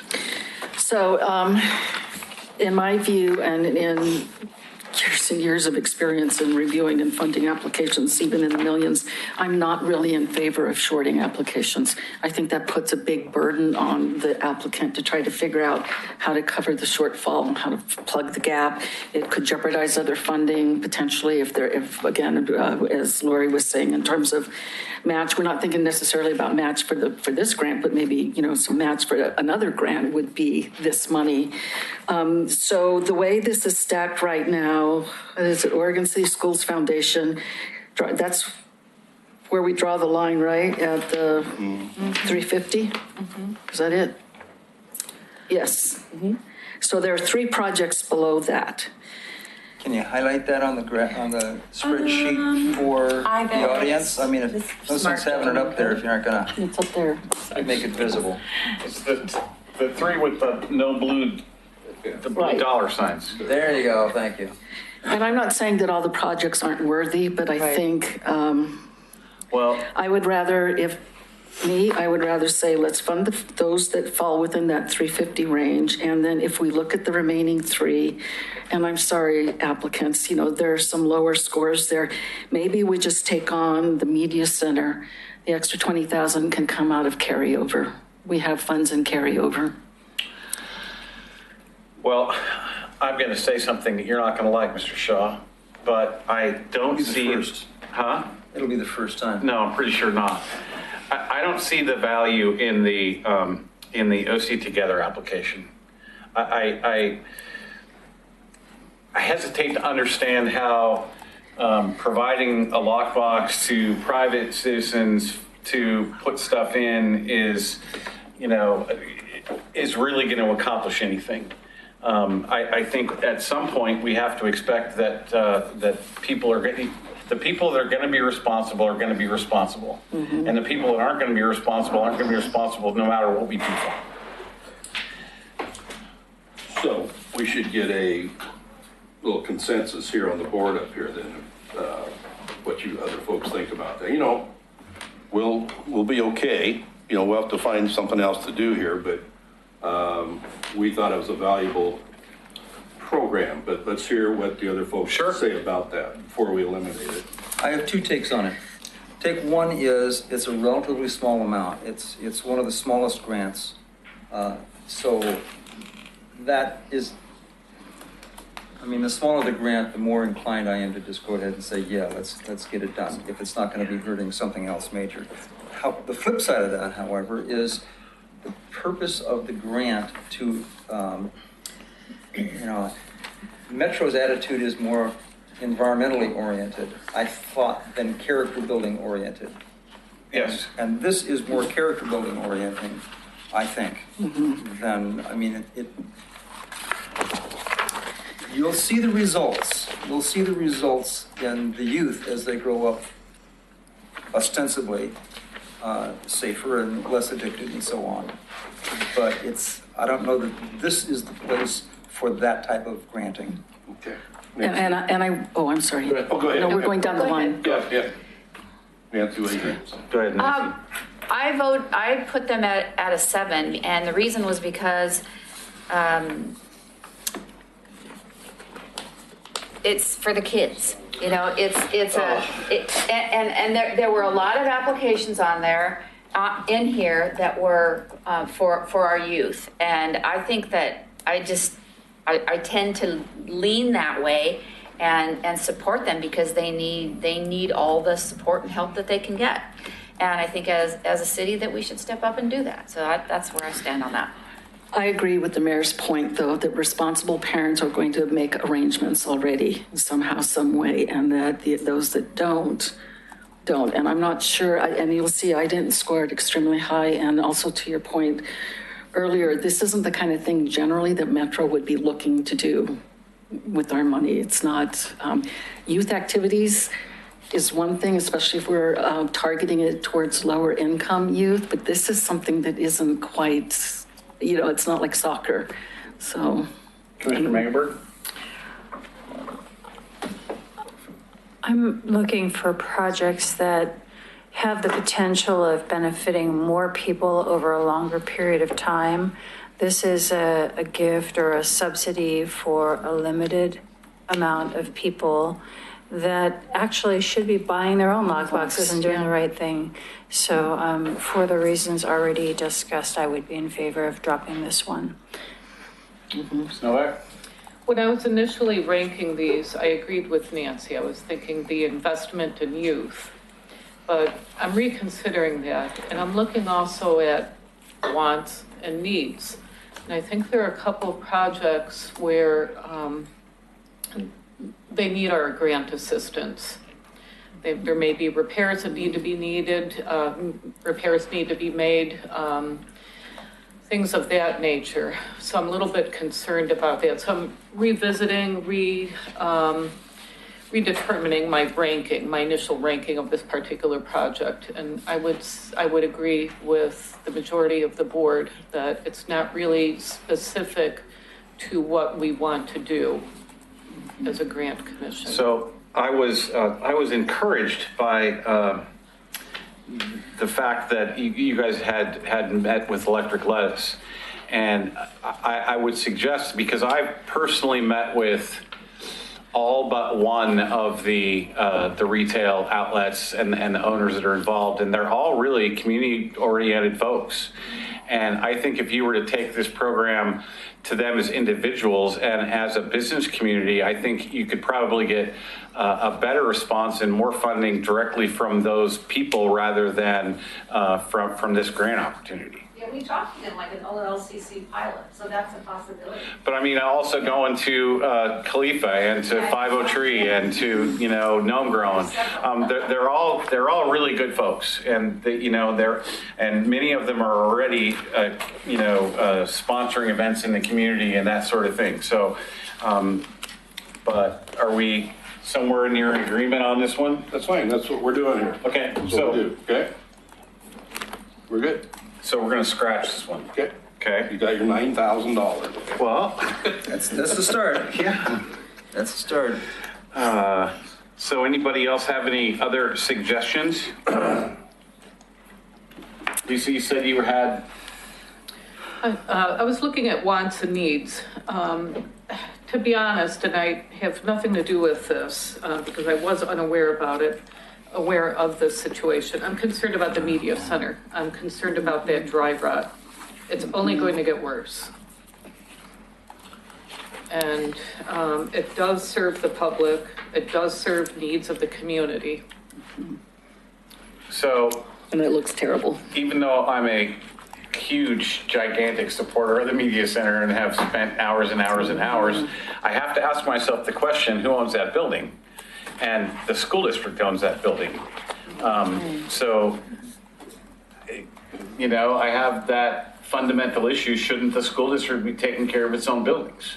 Well, then you could say the same thing about a lot of the play fields that are associated with the school or with the city parks.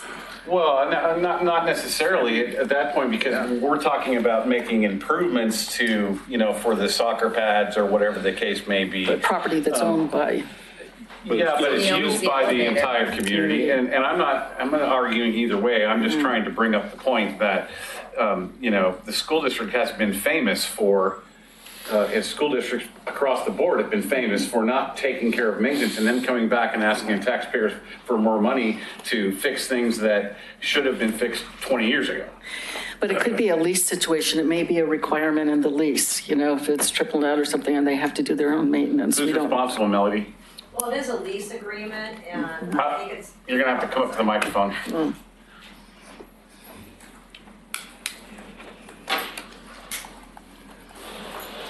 We are on a lease, but I would hesitate to say, because I don't know, like full responsibility.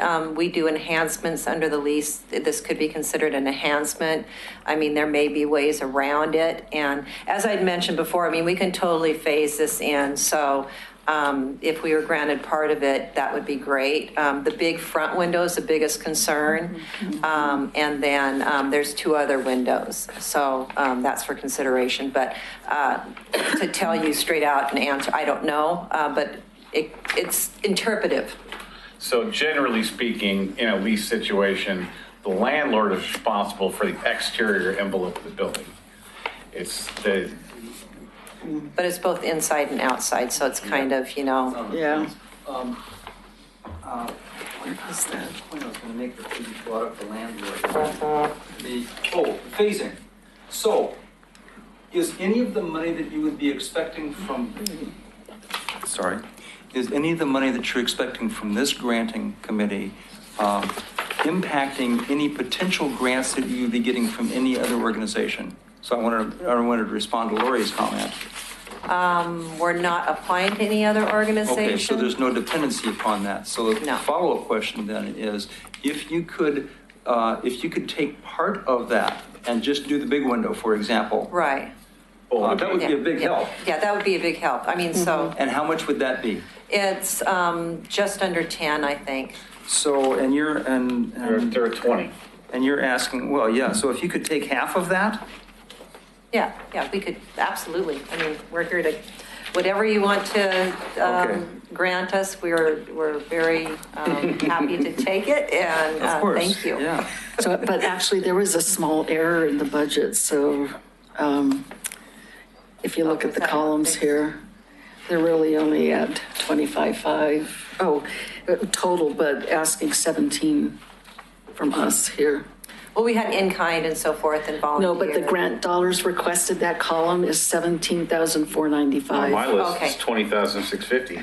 Because they picked up from the front page. We corrected that though, did that not get? So it doesn't even match the front page here, but in the budget, it's 17. No, I saw that too, yeah.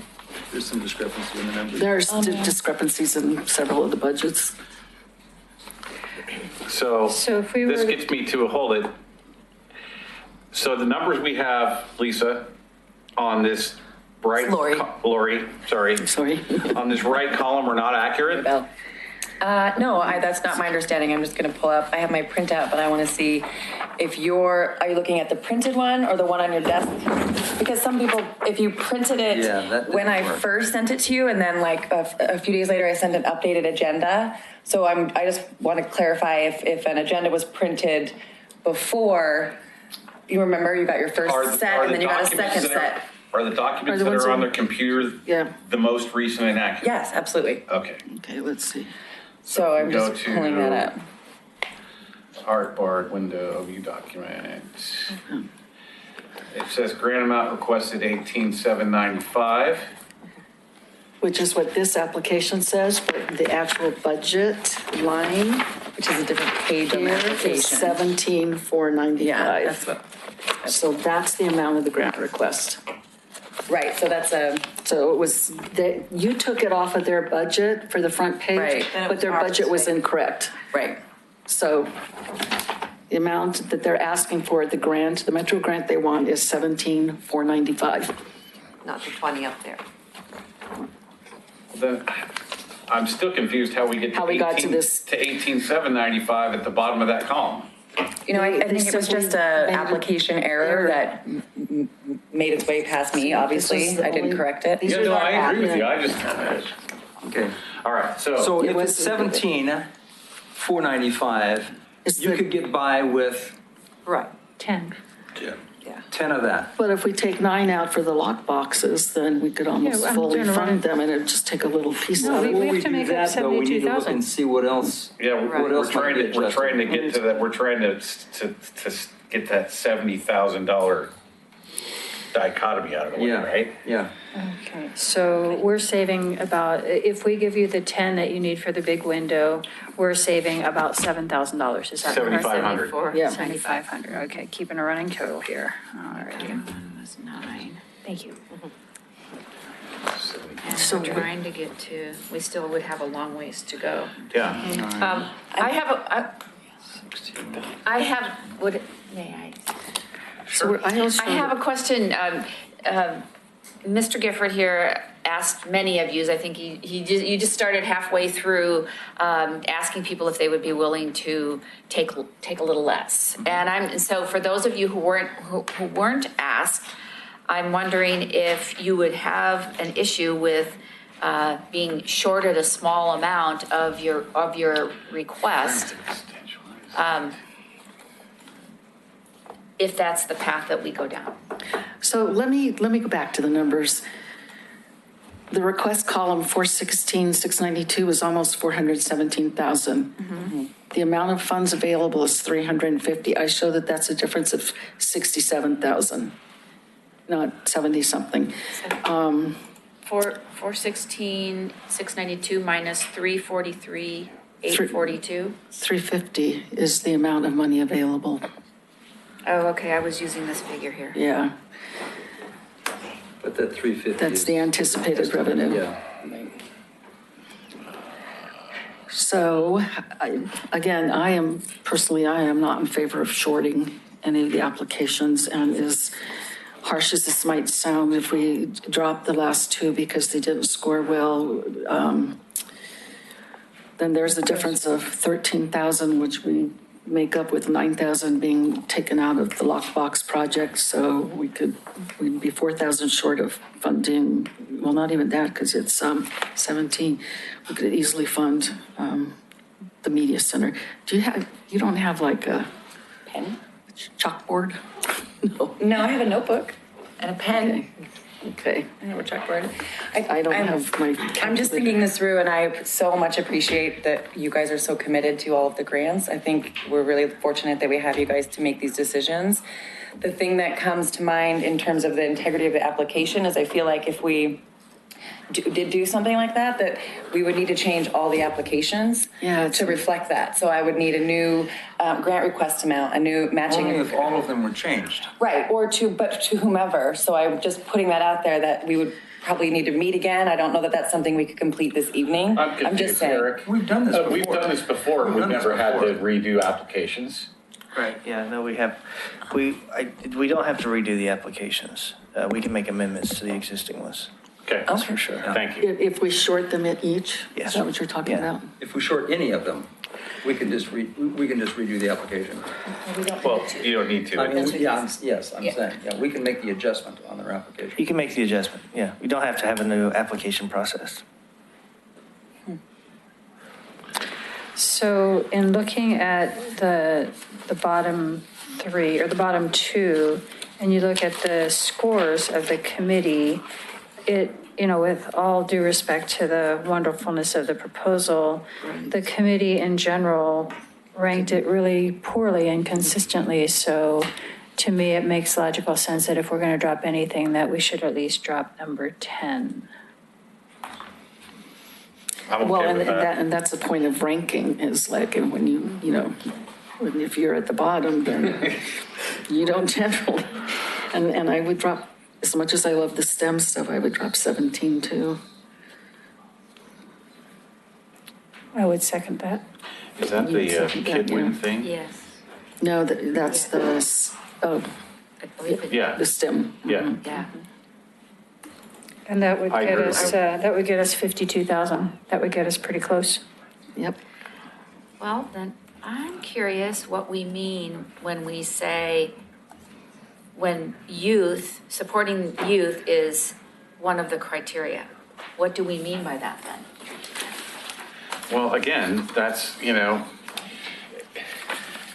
One of the criteria. it's subjective. Yes.